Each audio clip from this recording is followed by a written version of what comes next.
you are going to be seeing my review of the Eflite MiG-15. This is the really old version. This is before the discontinued one that came out, what, 4 years ago? It was in the Chinese PLAAF livery.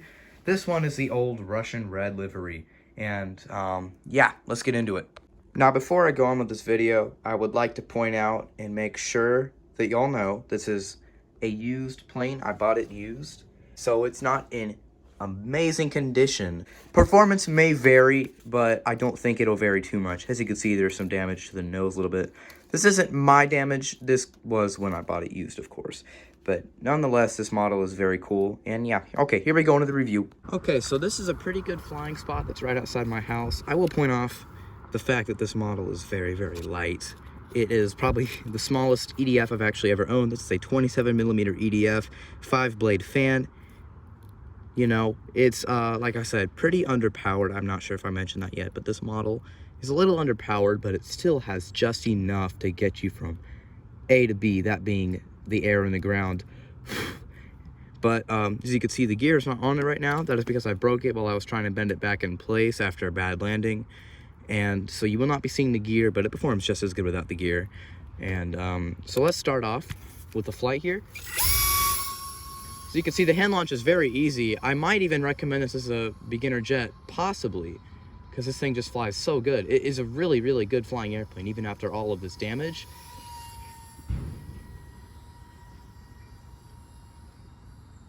It can go slow when you want it to and fast when you want it to. Let's do a fast pass here towards the camera.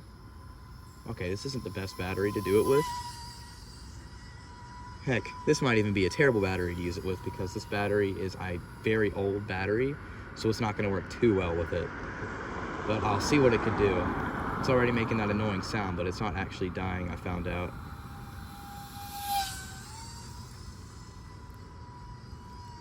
Yeah, it definitely does not sound perfect. But I'm going to bring it back around here. But yeah, as you can see, this thing has an amazing flight envelope. Like, look at this turning it can do. You have to use a lot of rudder work there. See all this rudder work you got to use just to keep it center, especially at the speeds. But if you bring it in a little faster, rudder work is, of course, less necessary. But you still got to do some of it. It's very stable with the AS3X. This does not have safe because it's a much older model, like I said. This is a very, very old MiG model. I'm surprised that I even found it even at the shop. I didn't see it there before until now. So I decided, you know, I really like these, and I'm a huge fan of these micro scale EDFs. I'd say it's pretty scale. It flies really scale.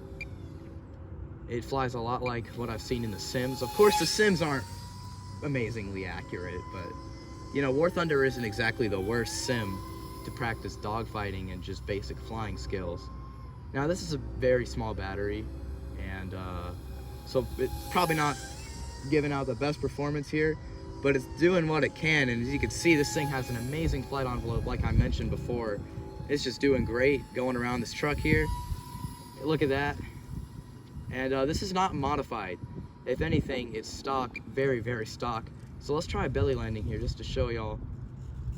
Just like that. So that is the flight with about 3 minutes. This thing can last about 4 minutes. You could see no signs at all of drainage for the battery. Of course, if you use a smaller battery and an older battery like this, you wouldn't want to spend a whole 4 minutes flying it. But this battery may sound like it's barking out warnings of like, oh, you shouldn't be flying it at this high throttle because it makes all this chirping sound. But it's really nothing to worry about. Even if you do find yourself in a low battery situation, you could always just nurse this thing back home. It is extremely light. And listen to AS3X. It is extremely good with its flying, and it goes fast when you want it to. Like I said, it may be underpowered, but it can still steer. Let's do a vertical test right now. All right. See what I mean? This is all it could really do. Just up light to there. Oh. There's a crash as well for y'all. So yeah, I forgot to mention how this thing performs with its rudder at stall speeds. Let's check out the rudder though. Look how good this rudder is. It's got the dual control, just like the normal MiG-15 and MiG-17, which is a ton of MiG variants at that. But look at that rudder. It's very, very nice, and it's effective as well. But when you're going into a hammerhead, something like that, don't use your rudder. That's what I found out is the death of you and the plane. A little bit of damage here just along the belly. Actually, if I were you right now, if you have this plane and you're looking for a review, run tape along the bottom of the belly right now. It'll save you a lot of time, especially if what you do like me, belly landings. This MiG will thank you. And yeah, there's some other damage up here, but this is always fixable with glue. And so yeah, let's continue on with the next battery. This tape all along the leading edge is just for protection. This wasn't there before. I just put it there because, you know, these wings are very valuable and pretty. I don't want to damage the red on them because it will show up like a needle in the haystack, you know? Flight number 2 with the other 800 milliamp battery. These are also 2S's. I forgot to mention that. That's my fault. Pick it up. So I'm going to, let's see, I'm going to bring it around over here. I'm going to do a roll right over the camera. So let's do it right now. Well, of course, it's the worst battery, so I don't even know if it wants me to do a roll. Let's see. Let's do another roll. Well, sounds like this battery's dying, so I'm actually going to move on with my third battery, which is a little more powerful. Oh, and the motor died. All right. Okay, so I'm not going to use that battery anymore. Actually, I might just go ahead and throw it away right now. We are now using the 850 milliamp through 2S LiPo, so let's give it a go right now. And launch was smooth. This one is going to run it a little faster as well. Performance is just going to be a lot higher. Tree. I don't know who put that tree there. I'm going to say I love the red scheme so much more than the PLAAF livery.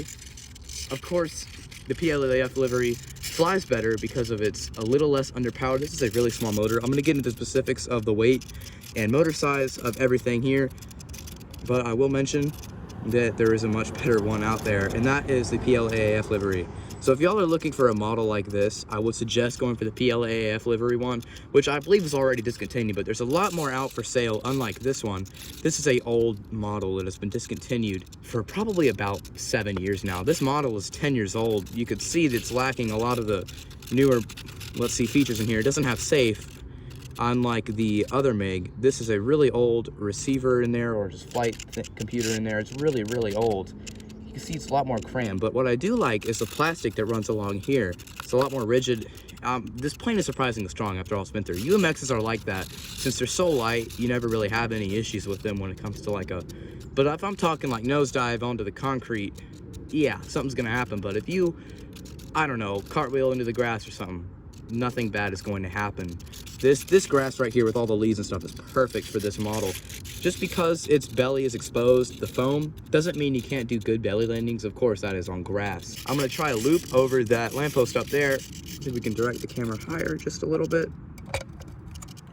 Yeah, it is good, all right. Let's go for it. So you gotta use some rudder work after the hand launch, or else it's gonna go terribly. So I'm not sure exactly how long the flight time is on this battery, but I imagine it's no different, of course. So let's give it a loop right here. Here we go. Yeah, this thing can barely conduct a loop. But I don't care about loops really, as I don't really do them much with these planes. I don't really care for like stunt performance of this model because I didn't really buy it for stunts. I just bought it because of its scale beauty. Check this out. Look at that. That's scale beauty. Am I right? It's pretty fast, and of course, the screaming, the typical EDF screaming sound, everyone knows that, and I don't like it, but at this point, I can't really complain now. If they're like those bigger 80mm models that don't sound anything like an EDF at that size should, that's where I draw the line and I don't buy them. Now, if y'all want to execute a perfect bank, then I suggest the rudder work for once. See, what I'm going to do right now is I'm going to bring it across on a bank using like a similar to a knife edge. This thing cannot knife edge, but with the rudder, the banks are beautiful. So we're going to do that right now. It's hard to tell, obviously, because I don't have a camera crew. It's just me. But I'm going to do one right now. Over. Well, that's not really a bank. That's just a hard turn for life. See if I'm going to have this zoomed in.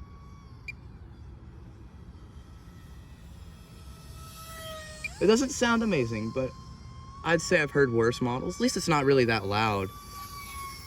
There you go. There's a good bank over there, but I can't do that well because of that house that's right to my left. So I'm gonna bring it in for a belly landing here to show you guys the simplicity. You don't even have to worry about it just bonking the nose into the ground because it's all grass. It doesn't matter. Off the launch, y'all will notice all the rudder usage I'll have to have. You see what I mean? You have to sort of just kick it into place because it's at its stall speed, sort of like a high alpha. But I don't really know if these kind of wing shapes are meant for high alpha, so I don't really want to call it that. but I'd want to call it a mere stall incident. So you need a lot of rudder work at slow speeds with this plane, which I don't really care. Of course, this thing isn't exactly proportional when it comes to like probably the better scale models out there. I know Freewing probably should make a MiG-17 soon, because I don't believe they have one, or a MiG-15, doesn't really matter. Same thing really, just more wing, what's it called? Wing sweep. See, around this part of the house is where there's like gonna be these gusts of wind that just want to push my plane down because it's coming over the house. So that's why I sometimes crash over those little bushes there, but whatever. That's why we built ladders, right? Just for these models. This thing flies amazing in slow spaces, like I said before. I'm gonna bring it in for its final landing here. It flies great. There we go, just like that. No stress at all for landing this thing.